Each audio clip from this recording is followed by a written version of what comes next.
Just so for the people who have newly arrived, we do raise hand feature. Um, uh, we stick as much as possible to the text in front of us. Um, there's a group of us who have been working through. We worked through being in time and are now working through this um, for the past year and a half or however long.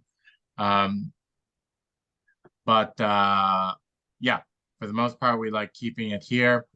References to Heidegger and obviously our references to being in time and Kant are kind of fine, but we do want to keep it here. We start off section 25.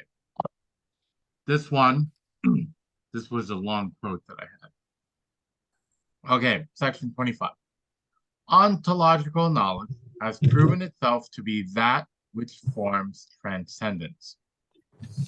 Hence, the insight into the full structure of transcendence now makes it possible for the first time to have a clear view of the complete range of characteristics peculiar to ontological knowledge. Its knowing as well as what it knows. The knowing, as finite, must be a thinking intuiting of what gives itself, which takes what gives itself in stride. And hence it must be pure. It is a pure schematism. The pure unity of the three elements of pure knowledge is expressed in the concept of the transcendental schema as transcendental determination of time. And I'm going to skip a little bit. But is ontological knowledge then, well, actually, I should read next the third. If ontological knowing is schema forming, then therewith it creates, forms from out of itself the pure look, image. Is it not the case then that even ontological knowledge which occurs in the transcendental power of imagination is creative? And if ontological knowing forms transcendence, which in turn constitutes the essence of finitude, then is not the finitude of transcendence burst asunder because of this creative character? Does not the finite creature become infinite through this creative behavior? But is ontological knowledge then as creative as intuitus originarius, for which the being and intuiting is in, and is what stands forth and can never become object? Well, do beings come to be known then in this creative ontological knowledge? Are they created as such? Absolutely not.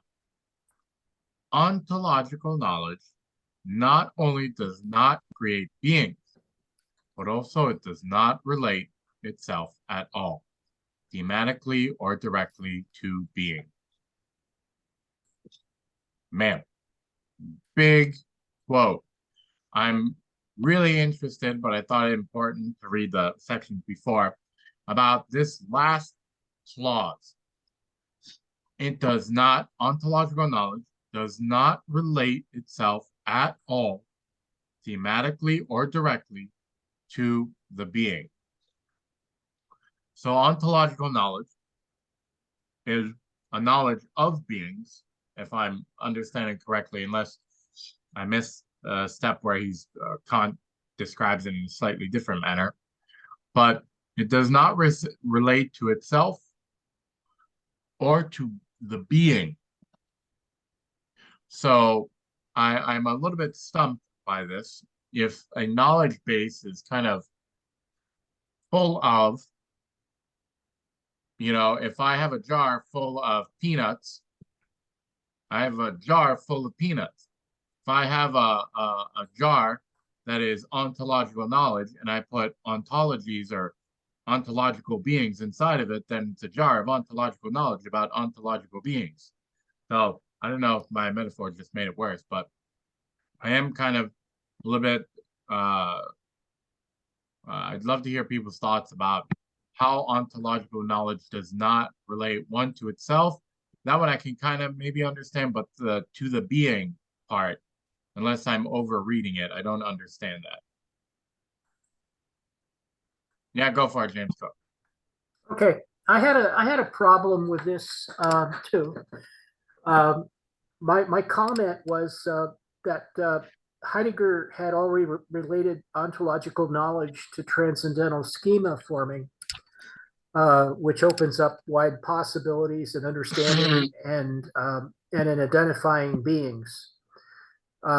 So I was wondering if there was a kind of a category here, and I also wrote what are beings, not X. So, but I don't feel that way after you're bringing it up. I think this is kind of like a reference to basic phenomenology that we not only don't influence the perception we have of beings, we don't make it thematic, but the ontological knowledge, which I would classify as a schematism, doesn't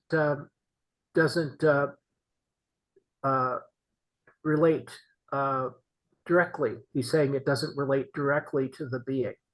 So in other words, we have to stay detached from the being, whether it's empirical or a product of conceptualization. We have to maintain some detachment in order not to be crazy on, in one possibility, or maybe unscientific in another possibility. So this is kind of like I think this statement is kind of a throwback to Husserl, but it also makes sense inside that context that we don't create beings. We are just simply alongside with, or we're that phrase he's always using here. We're against. We're standing against the being. We're not taking the place of the being. So I think that's his point, is that the creative ontological knowledge, which he's been talking about, doesn't actually put us in the place of the being thematically or directly, but well, it doesn't.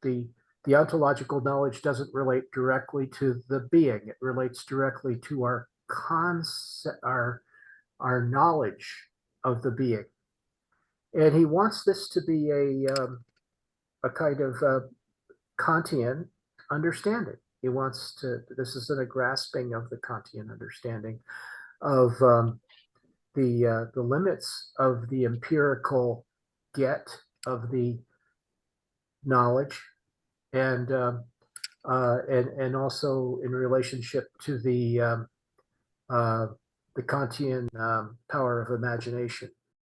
So so it's where it stops is in excising the limitation.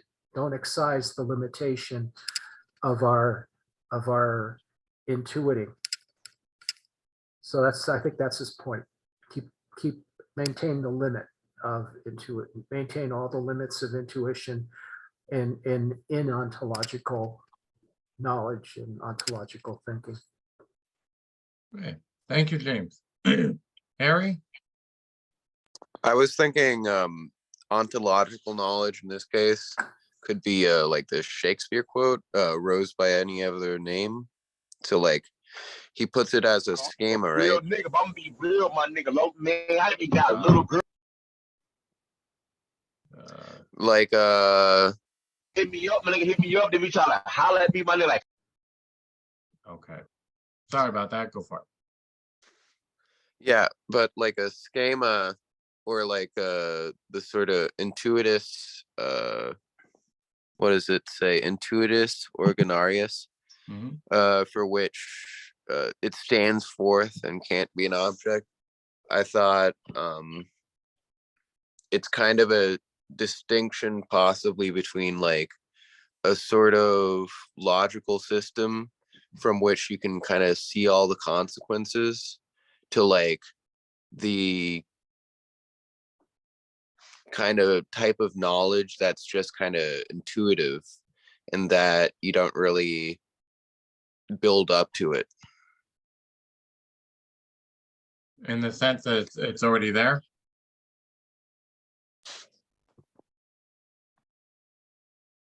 Okay, Phil, Yeah, I'm lost. So what page are we on? we are on section 25, page 85. Page 25, okay. That it, Phil? No wonder I'm lost. Okay, that's fine. Yeah. That's it. Okay.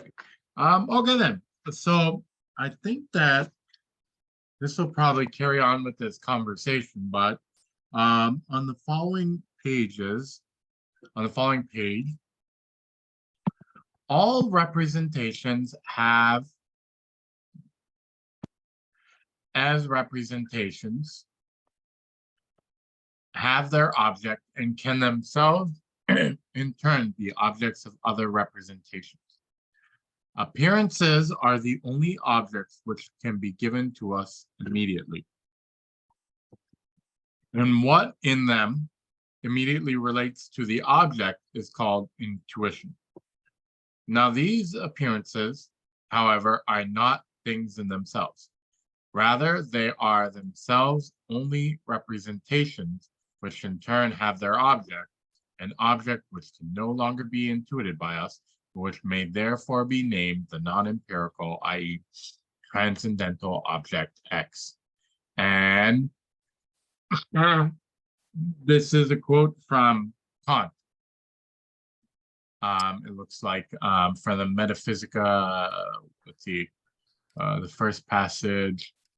Oh yeah, so this is in relation to something and the nothing. So I think this is according in the critique. But yeah, so representations have their object and can themselves in turn be the objects of other representation.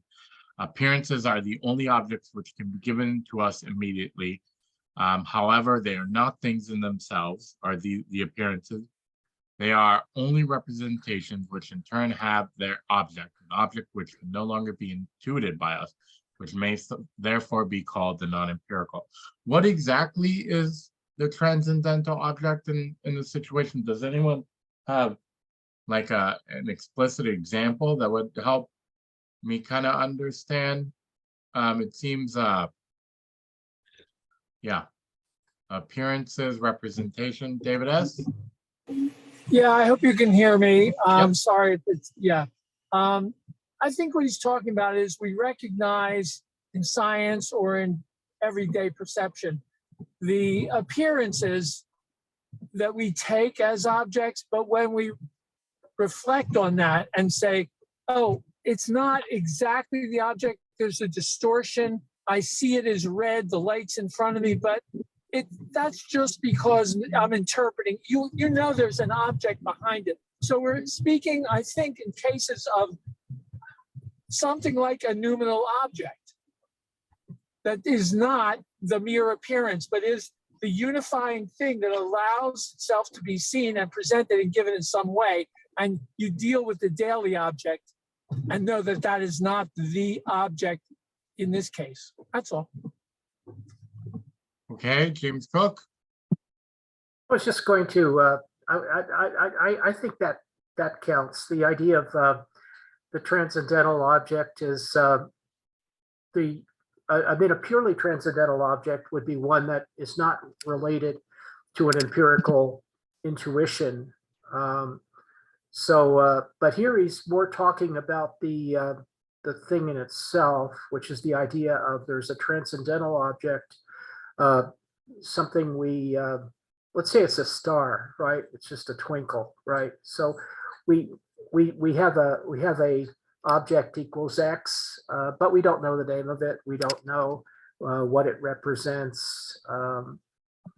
It might even be a new object in the sky, you know, like a exploding star or something like that. So,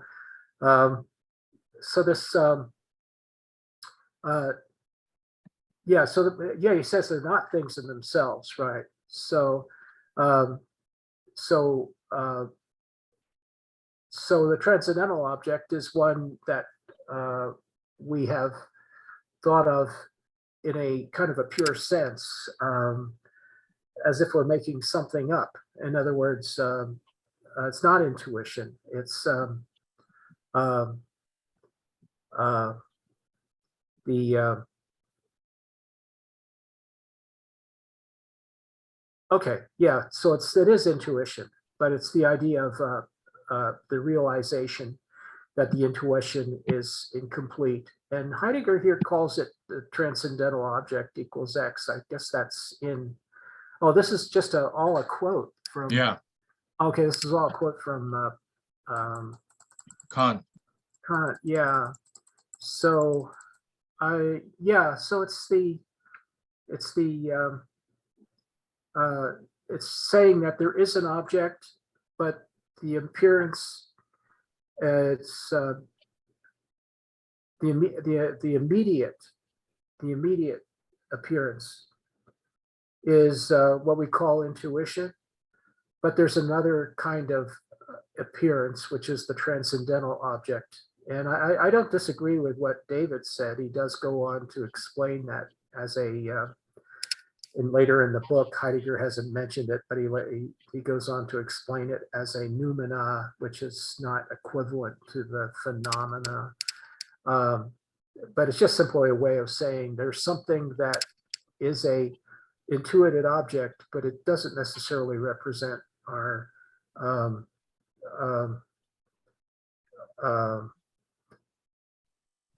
it represents something that can't necessarily be further intuited, right? So that's the point, is that there's a limit. There's always a limit to intuition, and he calls it the transcendental object equals X. That's all. Oh, thank you, James. Nick?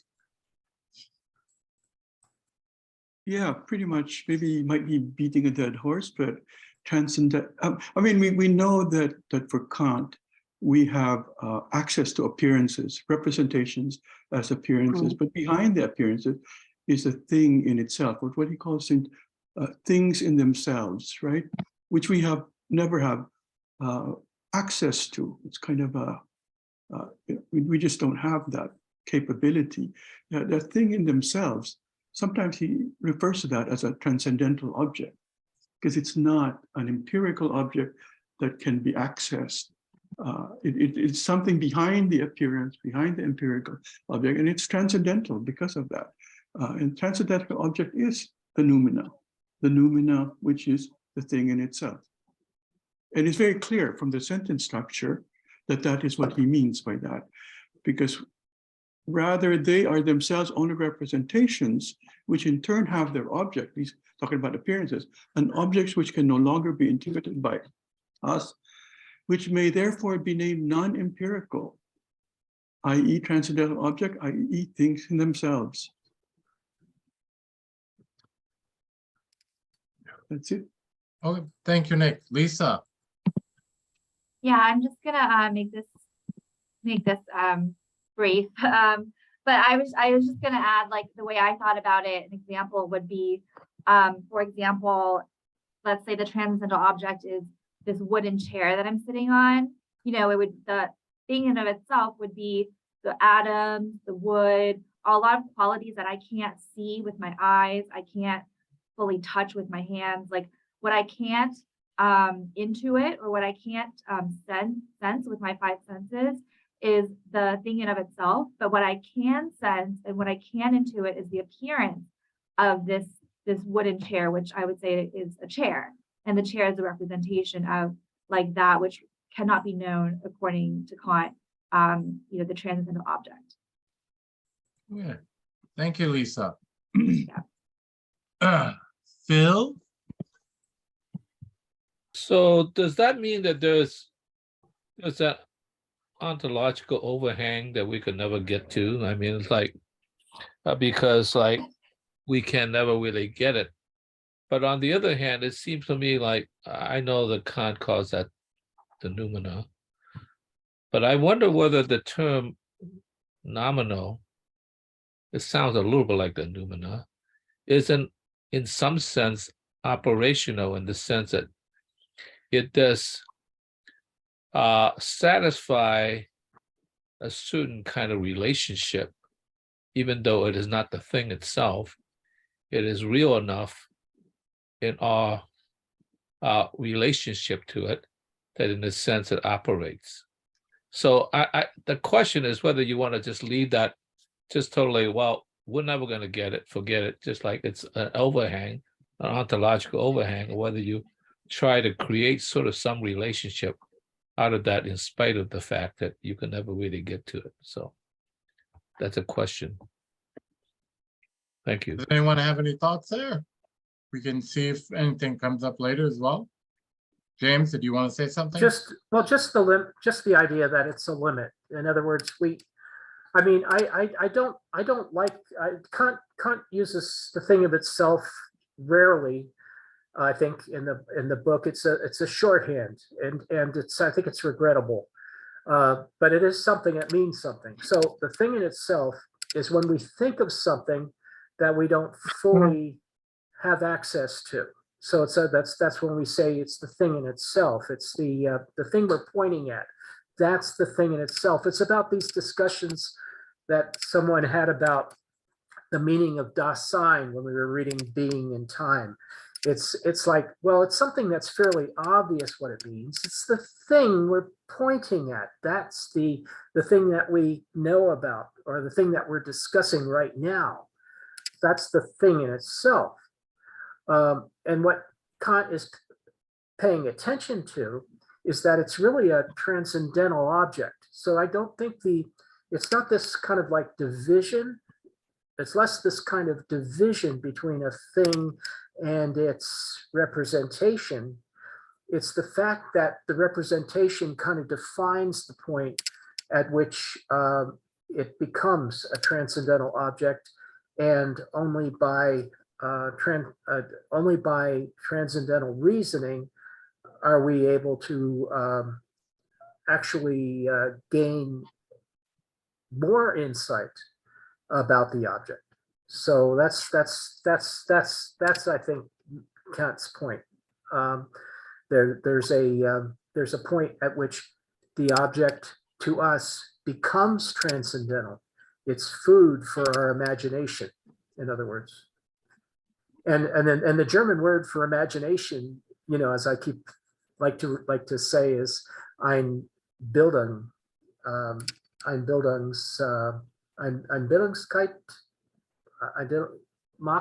Yeah, it's the creating a picture. It's the idea of creating a picture that is the German equivalent of imagination, and it is the German word for imagination. So the translation is correct. So but it seems to mean more in German because it's the idea of making a picture in our heads of something. So that's what Kant is always nominally referring to when he talks about the power of imagination and what it means to transcendental transcendental reason. So, thank you, James. Nick, do you want to throw your hat in the fire? First, you gotta, yeah, just pretty much what James said. Actually, there are limitations, and for Kant, it's really is doctrinal that our understanding and our intuition, sensible intuition, can only get at appearances. There's something behind that appearance which is we can never access, no matter what type of science you do, atoms, field theories. These are all empirical stuff that are still appearances and never get to the thing in itself. That is why the whole generation of German idealists after Kant, philosophers, they were against that part of it. They wanted to destroy that. Hegel, Schelling, everybody after it. They did not like this thing in itself that you could never get access to. This is a form of skepticism. But for Kant, it was a liberating thing, because by giving that limitation of what your reason can do, we leave room for faith. There are things you can't get at, and there are things that where faith comes in, and you just have to make a leap. It's not by reason, but it's because our reason can only do so much. It's limited. Anyway, I agree Okay, with we've come James. back to Phil. Yeah, I have a slightly different point of view. I mean, like, if the thing itself is sort of at least incomplete because we don't understand it, we do not know it. In a sense, it remains a question, right? It's like the question becomes, can you ask a question of a question? I mean, that's kind of important. It becomes in some sense hypothetical, speculative, but I think it might be faulty to think that we could only ask questions of something that is obviously going to give us an answer. Asking a question of the question, in some sense, is still an exploration of the possibilities of unfolding, in some sense. So that's my view, and that's where the creativity comes in, and maybe that's why I'm an artist. So. Okay, thank you, Phil. I'm skipping us ahead to 26, page 91. This is a bit after it gets through a big meaty part, but I'm hoping we can use it to springboard backwards, potentially. Thus, we find in the power of imagination, to begin with, a peculiar non-connectedness to the being.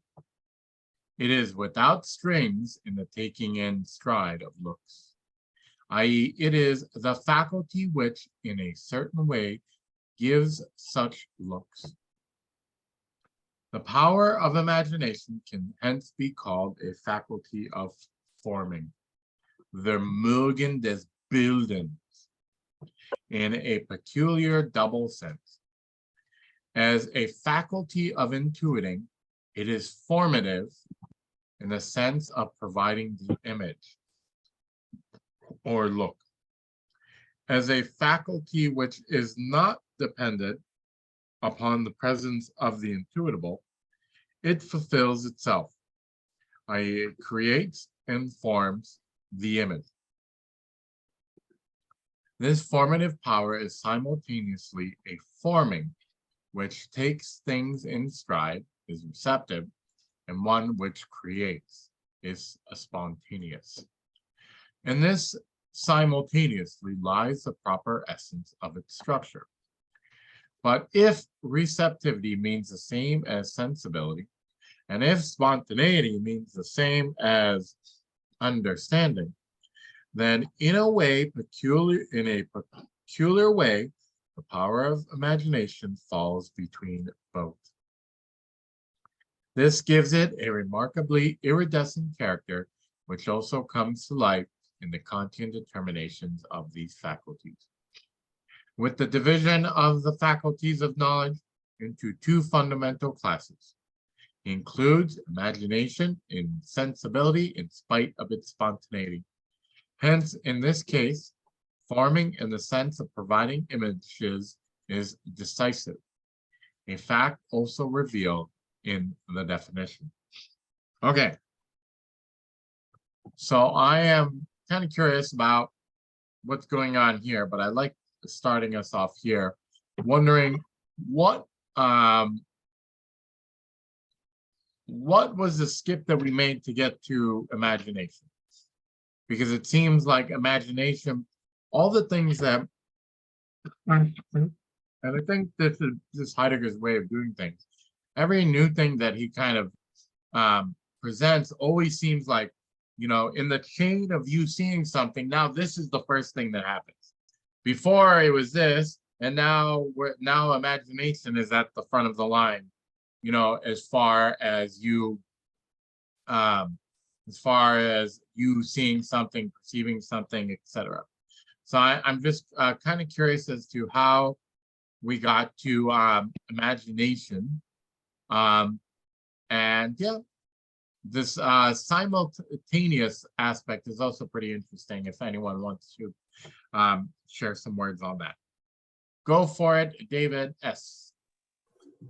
Yeah, I think Heidegger is trying to anticipate the structure of the transcendental dialectic. He's giving the punchline of all the arguments, which in the end for Kant is talking about how these unities occur. So you have, and I really wish Heidegger used some of the old-fashioned language, old-timey language, like synthesis more often. But his question is, how do we establish the transcendental object?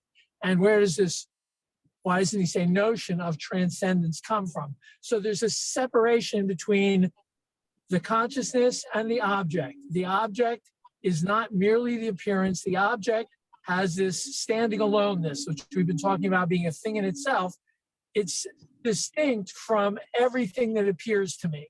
Everything that appears to me is an image of it. And so the imagining is, there are many syntheses. There's the gluing together of all the intuitions. There's the gluing together of intuition in the first place. All this is hidden in the power of imagination. I thought Heidegger's already talked about this. So the power of synthesis lies behind imagination. Imagination has a receptive and an active kind of synthesis that it can do. So this establishes our relationship to intuition, and our understanding is an active part of it. There's our spontaneity in creating understanding. So he's showing the structure that he sees in the arguments, the transcendental deduction, which all lie in this singular power, this faculty, which has different aspects. So we have the receptivity, and and we have images. I think imagination is a great word, because German calling it imagination is making pictures. Images are pictures. It makes images. So we have the perfect English word for imagination.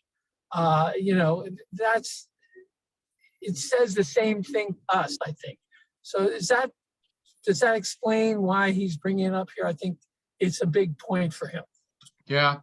No, that I think it's helpful what you said. I'd like to hear Nick. Do you want to add? See? Yeah. I think pretty much. I think what James is saying, but I think I think I was able to read this section beforehand, and I was kind of blown by it, because here I think Heidegger is doing something radical.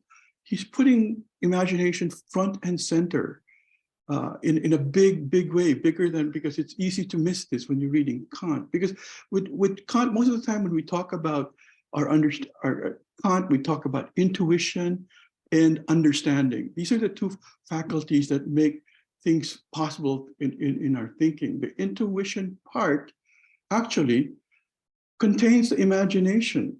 And Kant also mentions the imagination because it has something, helps us to in the unity of apperception, which is a unity that combines intuition in the image, or the representation of the intuition all the way to the understanding. We get a concept. So the imagination is there, and Kant does mention it, but it tends to be, it can easily be buried if you don't read as well as Heidegger. So he brings it out here as really a key player, that the imagination plays a very key role in intuition, in understanding, in the unity of apperception, which he'll talk about later on. And we need to pay attention to that. At the end of this few section, he will talk about it as the root of the intuition and the understanding. So it's inverted in some ways, and this is radical, I think. But it's good. I don't think other than that, I think James, I think David said the basic stuff. Yeah. That's what I David and James will like to follow up to it. Yeah, the part you're referencing about it being the root, that was kind of what I was mentioning. Like every time we get to a new section, it's like there's another box like, oh, but all that was in this much bigger box. It's like a Russian doll. Go for it, James Cook. Yeah. Okay. I think Yeah, David did present it very well. I think, and I liked what Nick had to say. Just I think the innovation that was introduced by Heidegger here is the idea of this taking in stride of looks. The look is a kind of like a very important word in German. It's Ansehen or something like that. It's like things present themselves to you. So it has a little more pizzazz than looks. But so there's kind of, it's a very common word. How do you look, right? And we only have the one syllable word for it. So it kind of shows up a little bit differently. But there, and he talks about the faculty of forming here. So that's probably from Kant, Vermogen des Bilden. I don't know if it's from Kant, but but it's the faculty of forming being different from the faculty of intuiting, in that it requires the imagination. So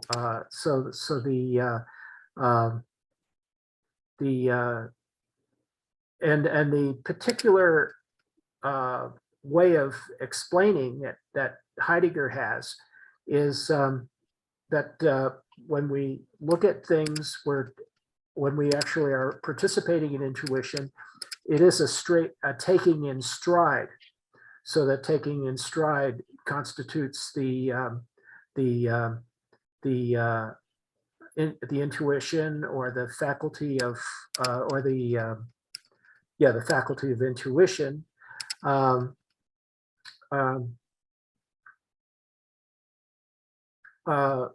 without strings, taking in stride without strings. Okay, that's the point here, is that we take looking in stride, but without, which is easy, right?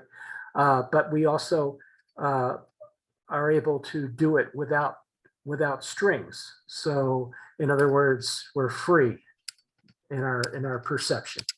So so that's the double sense, right?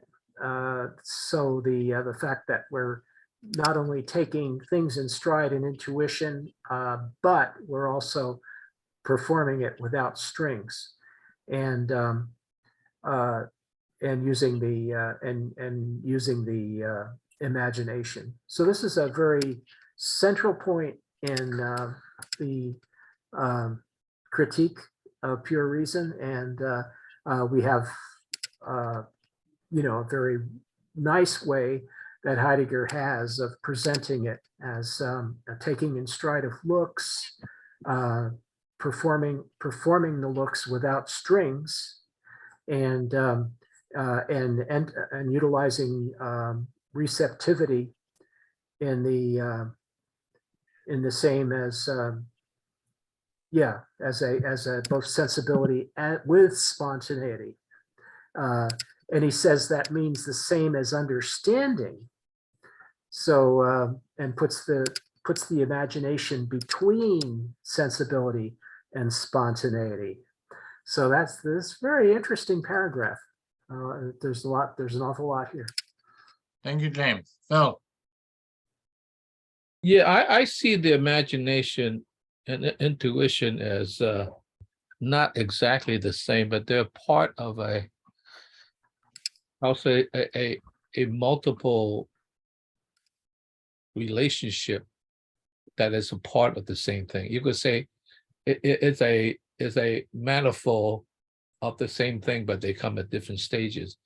It seems to me intuition is more of a gathering process of receiving the sort of like appearances.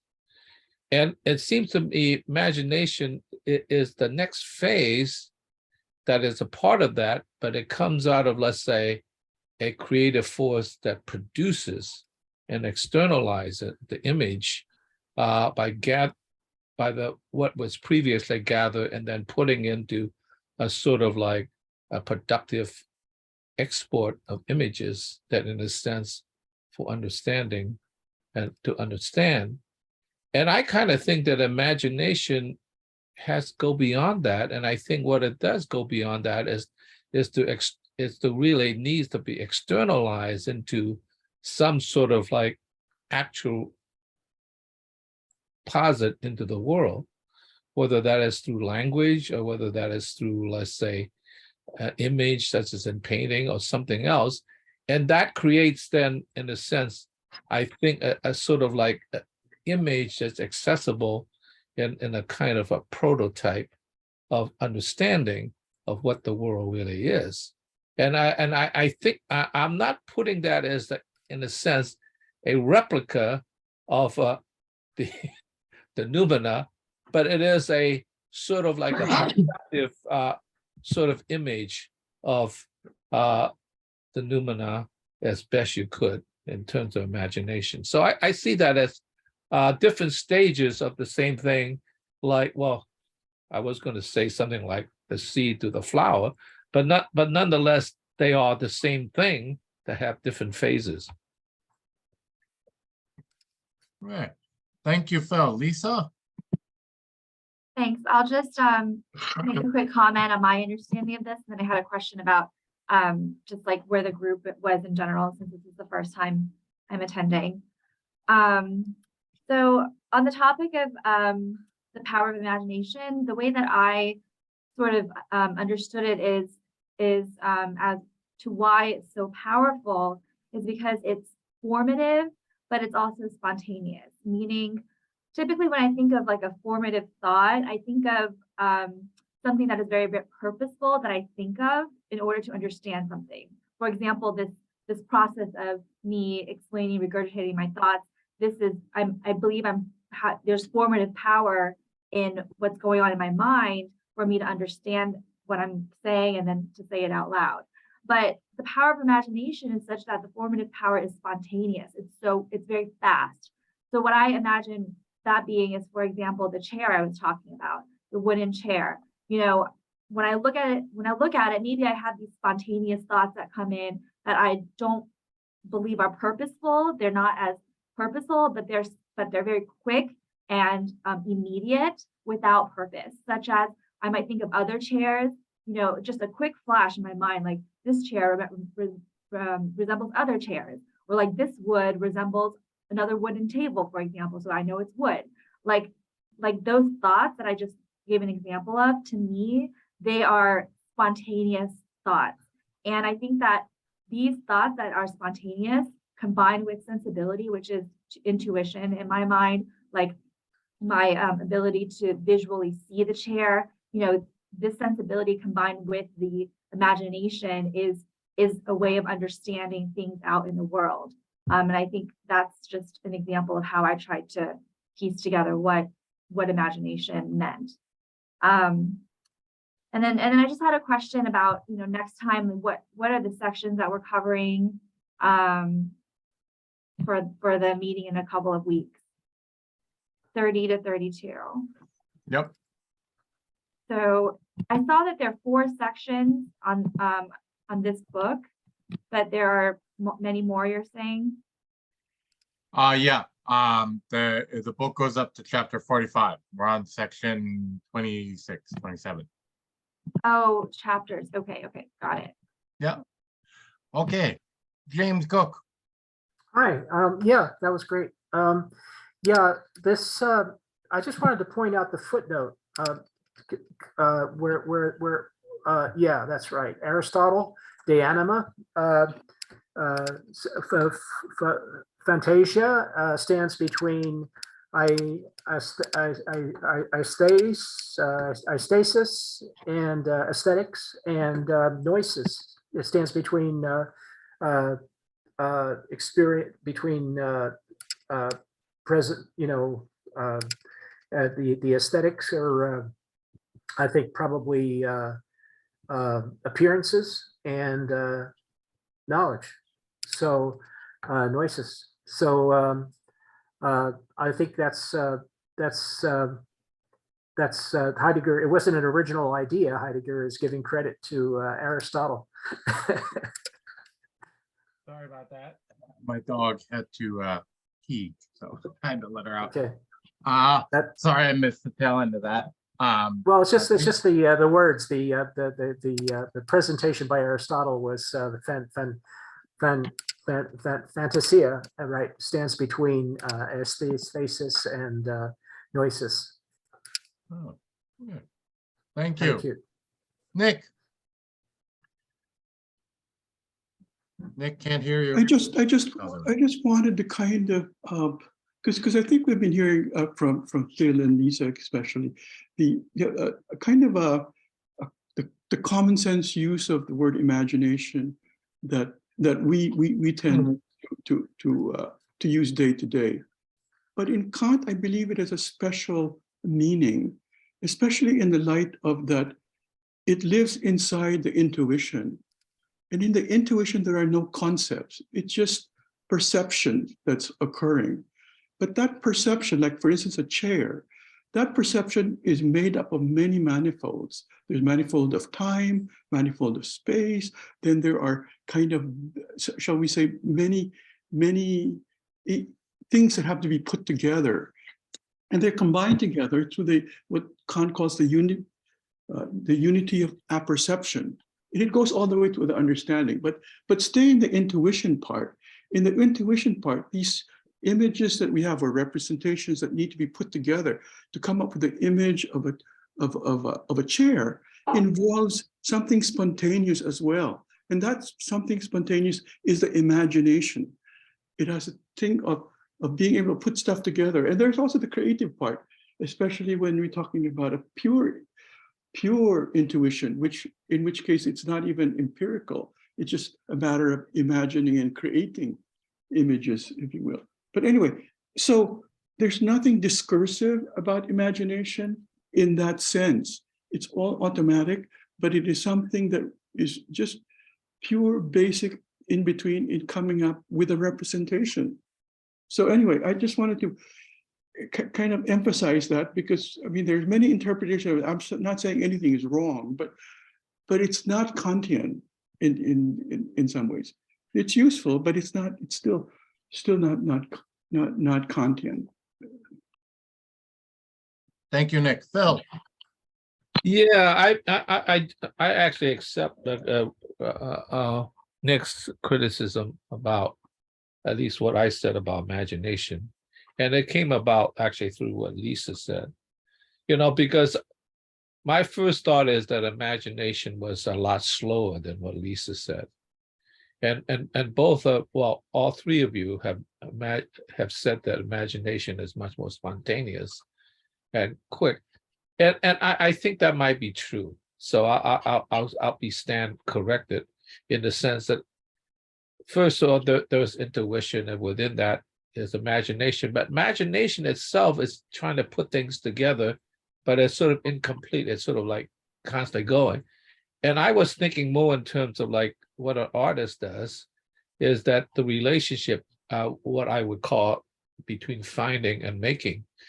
And I was thinking of the craft of the imagination that is not complete until it's like reproduced into pushing the idea into a true manifestation, rather than just merely kind of like, you would say, just pure sort of like floating images.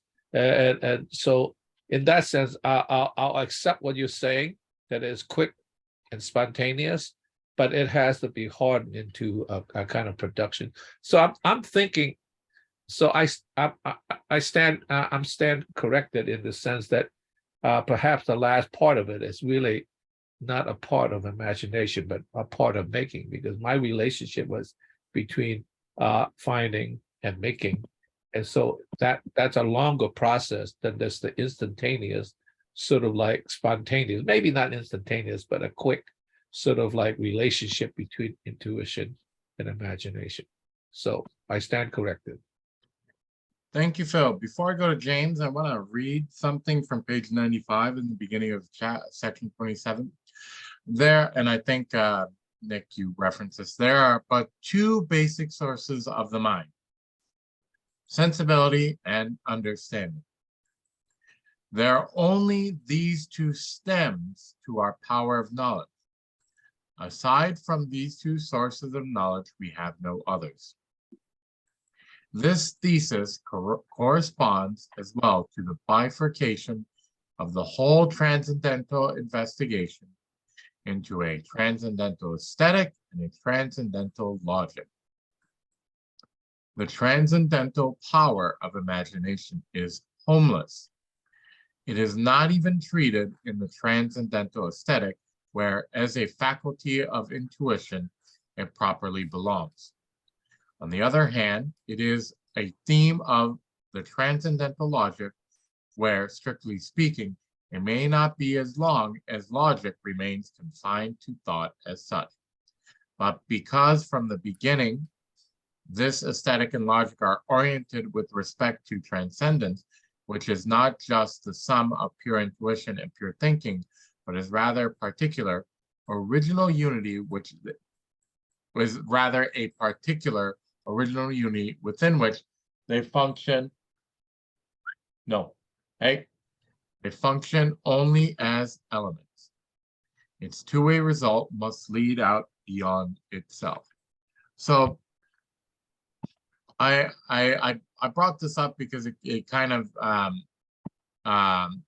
it talks about imagination and kind of the two stems that we had brought up, or the two roots. I'm kind of curious, like more about the Kant aspect of this, so maybe people can help. The transcendental aesthetic and the transcendental logic, like, is there a Cliff Notes version of what that is about?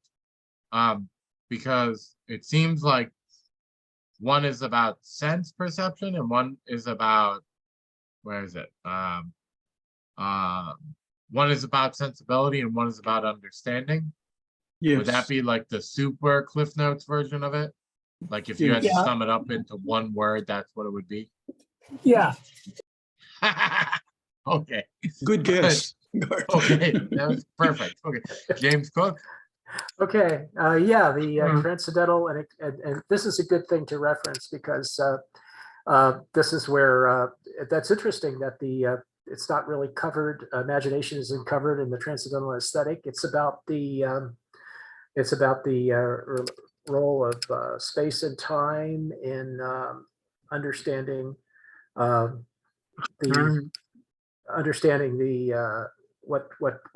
we get from appearances, and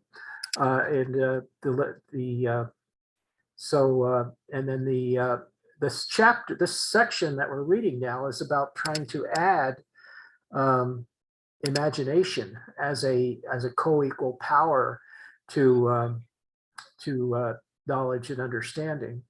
So this is a very key section, and I guess what was coming up in the previous discussion of imagination for me is that Kant doesn't actually limit the use of the imagination anywhere in his discussion, in the logic, at least. Maybe I've read some sections and further on in the book where he says, he keeps emphasizing that imagination is pretty much a limitless kind of thing, that limitless power that we have. And I think that does coincide with how we use imagination in the world. I think sometimes when you talk about other things, Nick, you're like faith, you're really talking about imagination. You're not talking about something that's foreign from these things, these ideas of knowledge, understanding, and imagination.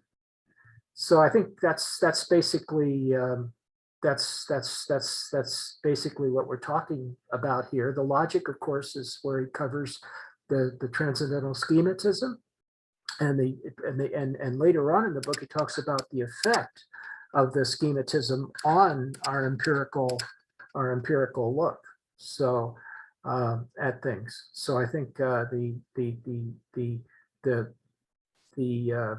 correspondences, I think later on in the book, they actually grow, how things correspond to each other. There's more connections are made, and the imagination is given even more credit for the kinds of functions that it performs for us. So yeah, so I don't remember anything in Kant where he talks about the limits of imagination.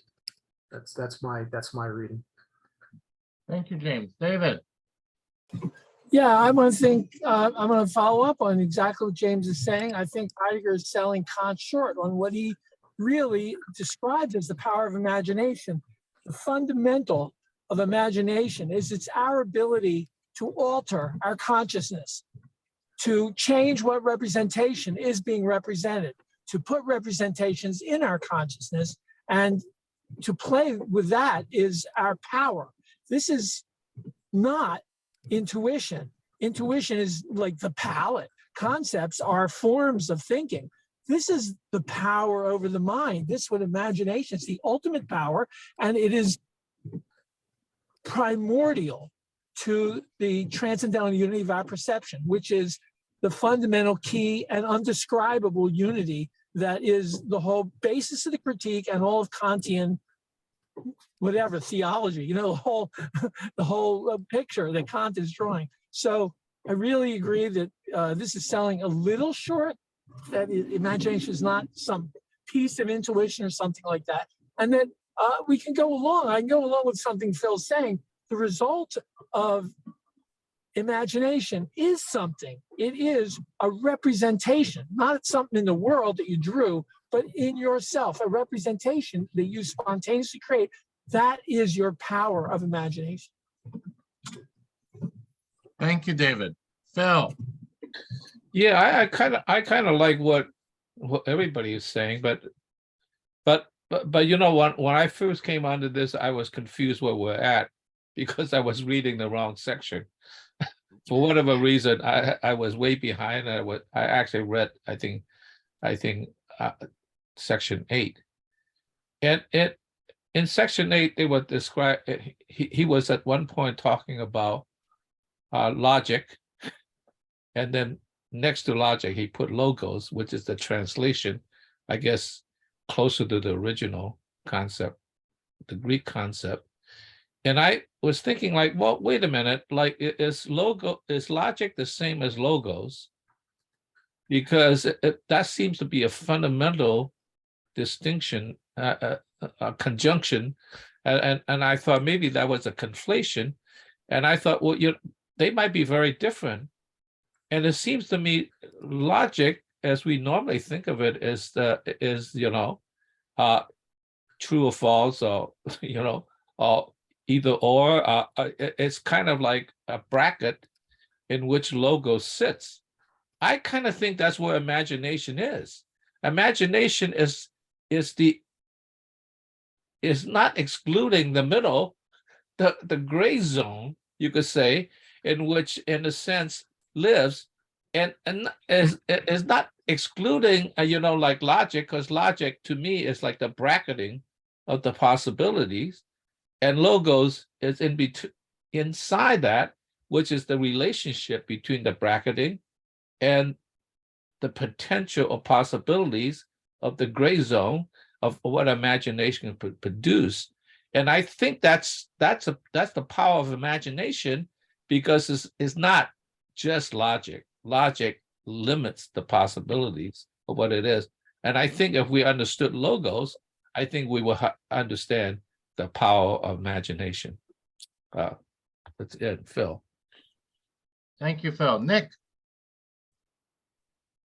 See, Garth, can you do me a favor? Can you focus on the paragraph before this? Because I think there's an important point in that paragraph shoots. Well, okay, let's in this the paragraph before this, the last statement that says, as the three sources for the possibility of pure synthetic judgment a priori, the last statement, you're getting there. There, it says, as three sources of the possible pure synthetic judgments a priori. So I want to emphasize that in this, before I move on, that we're talking pure here, the term pure and the term a priori. So this is before empirical, before phenomenon. This is just in our, inside us, pure, and it's a priori. So those are the three sources. If you just go a couple more steps up there, he talks about, that's the first statement there. That said, Kant expressly enumerates three elements. This is for ontological knowledge. This is first, pure intuition, which he quotes in time. Second, pure synthesis by means of the power of the imagination. That's where we're kind of focusing on. And the third is pure concepts of pure apperception. Again, that word pure keeps coming up. And I just want to emphasize that he's creating ontology. He's not talking about, I'm talking about Heidegger now. He's talking about things before phenomenon, things that happen in our heads. And there are the three elements that he's drawing, which, he's always quoting Kant, but Kant, when you read him, that imagination sometimes gets buried.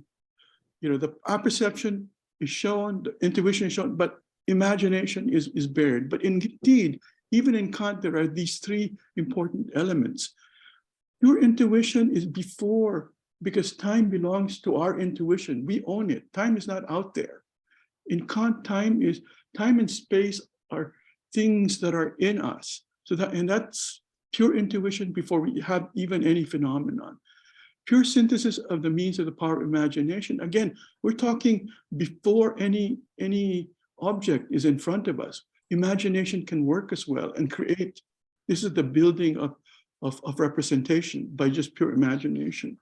In the pure concepts of pure apperception, again, concept is with understanding, but apperception is a thing that pulls them all together. I just wanted to kind of underscore the pure, because we lose sight of that in our thinking. And this is a deeper thing, which I think requires a little bit more thought, and I don't have that thinking right now. But what Heidegger's point and Kant's point is beyond just it's basic in us before any phenomenon. And we should be able to think that things through. Although what that is remains to be seen. Thank you, Nick. James. Yeah, I think it's very, very interesting that Kant doesn't, while he talks about the a priori nature of space and time in the transcendental aesthetic, he doesn't go back to that too much. In other words, once we understand that there are pure concepts, and that time is available from our basically a priori in us, right? He says that. Some of us read Kant and have a bad time because of these claims of a priori. But I agree with Kant. I mean, we do have time within us, but there's something else about time, and that is empirically, we experience sensations that are based upon time. Also, when we analyze time with the understanding, we compare the sensations, the new sensations, with the old sensations, and experience sequential time that's occurring in reality, and we're understanding that empirically. Now, the imagination has a role in that, but it's our inner sense of time and the empirical representations of other things occurring in time, sometimes according to their own sense of time, if I may say that about empirical objects, that causes us to have these perceptions. So the intuition of time is very important, and it does occur within us. but I just wanted to say, put in a word for the process that we have of synthesizing time that occurs outside of us.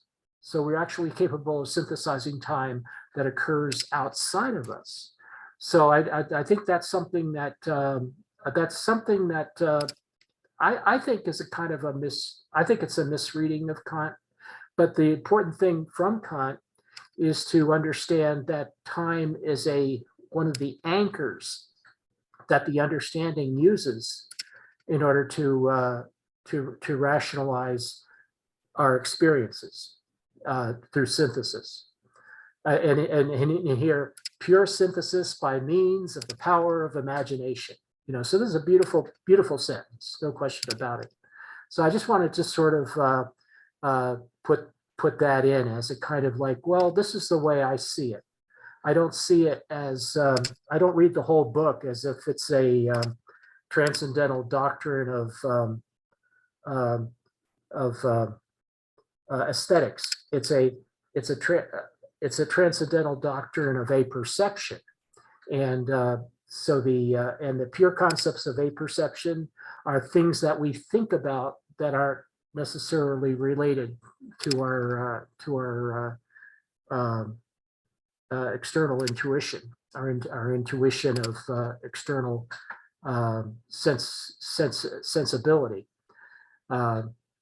So there's probably better ways to put that, than Kant uses, and I think Heidegger is beginning to steer us probably towards some of them. My feeling is that Kant is extremely clear in what he's trying to express, but we could perhaps, just as we tried to do with Heidegger, we could probably express things in more modern terms or more day-to-day terms, to get at exactly what Kant is expressing and making clear in his language. Thank you, James. Phil? Yeah, I just want to thank Nick for showing me, because I've often thought that Heidegger and Kant are extremely contrary to each other.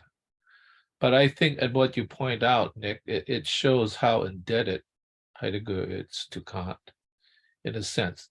Not that he's identical to it, but how indebted that was, because it built a foundation. The difference, it seems to me, from what you expose now, is that Heidegger wants to go into the noumena and find out what the hell our relationship is to being. And I think Kant sort of left that alone in some sense. So there's still a difference, but thank you for the connection, because I think that was important for me to understand that. Thank you. Thank you, Phil. Nick? Oh, thanks, Phil. Yes, I'm glad. And I also want to make sure that when I say something, I'm not criticizing I just want to kind of emphasize maybe what Kant might be getting at, since this is a Kant talk anyway. Not that I agree with him all the time. And like, as you say, I don't think today many people don't believe that there is a thing in itself that we can't get to. I mean, that is something that well, it's of his time and his thinking. But so what I wanted to kind of just point out here was this thing that James brought out, and I'm glad he brought it up about time, that emphasis on time. One of the big things that Heidegger thinks that Kant got right, and we know Heidegger, for him and being in time plays a super important role in essence and being. That is at the bottom what it is. But he's also pointing out that Kant has the same idea, that he got this, that if we look at Kant's this description of the schemata, about, when he talks about the categories, all the categories that make up the understanding that it makes, when he talks about it, Kant always talks about it in relation to time.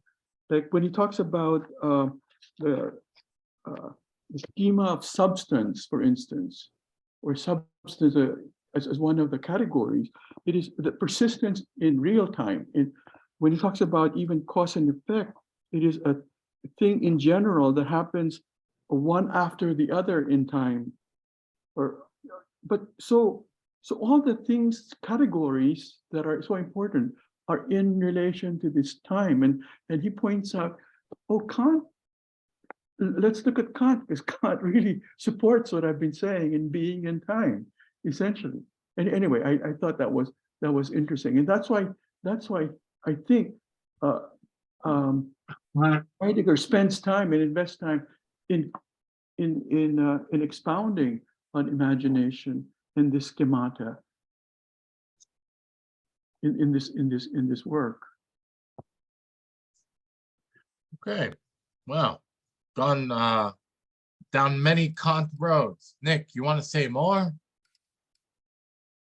Oh, I'm good, thank you. Okay, I'll lower your. Sorry, I No, it's fine. We might have time to look at one last section then.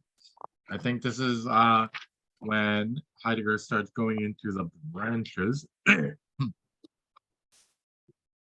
Where are we? Page 99, section 28. The expression original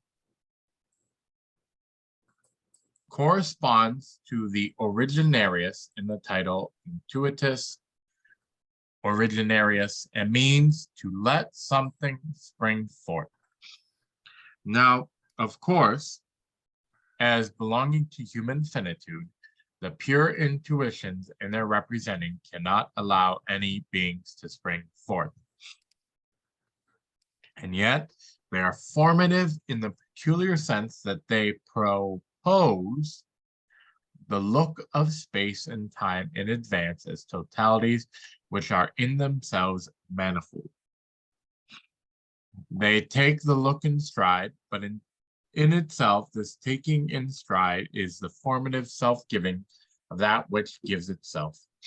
According to their essence, the pure intuitions themselves are original, presentations of what is intuible which allow to spring forth.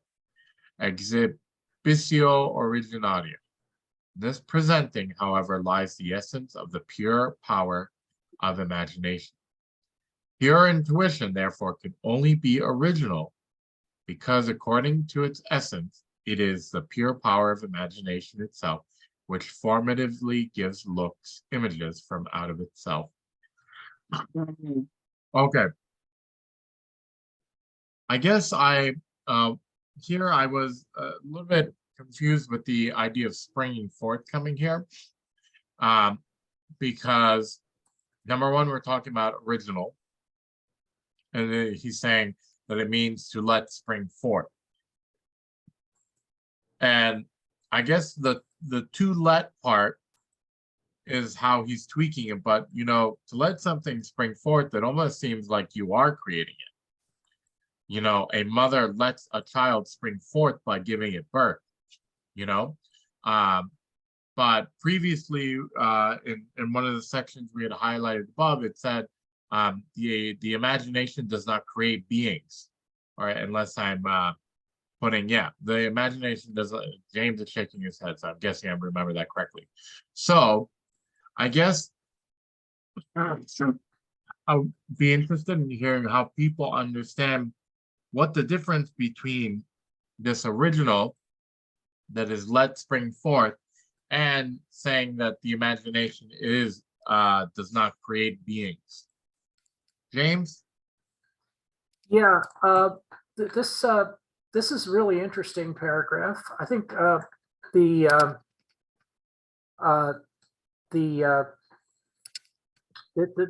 key word, I guess, is that formatively pure intuition, therefore, can only be original because, according to its essence, it is the pure power of imagination itself which formatively gives looks or images from out of itself. So it is the exhibitio originaria, the pure intuition. Okay, things that are in us, pure intuitions, are the things that are original. They're presentations of what is intuitable, which allows something to spring forth. So this is something that Kant talks about. I forget the section. I'm not really an expert on the book yet. I'm just following what the references that Heidegger is giving us as homework. But this is the idea that the images are given from out of imagination, and that's why he calls them original. So, and Heidegger is explaining that's what he means. That's what Kant means by exhibitio originaria. And Heidegger calls it. He renames it. He just says that this is allowing something to spring forth. In other words, this is something that we give freely to existence out of our imagination. This is, and I am someone who just saw a 3-hour and 15-minute movie yesterday with my son called Avatar, the Way of Water. Did you see it? No, I haven't seen It's it. But I massive. didn't Well, realize it we was talk that about long. it. It's that long. Yeah, it's massive, and it's in 3D. So it's incredible. Anyway, so it's hard to believe that there could be that much work to make a movie, but they made a computer movie. It says live actors, but they're never believable as live. They're just a combination of actors plus computer. Amazing.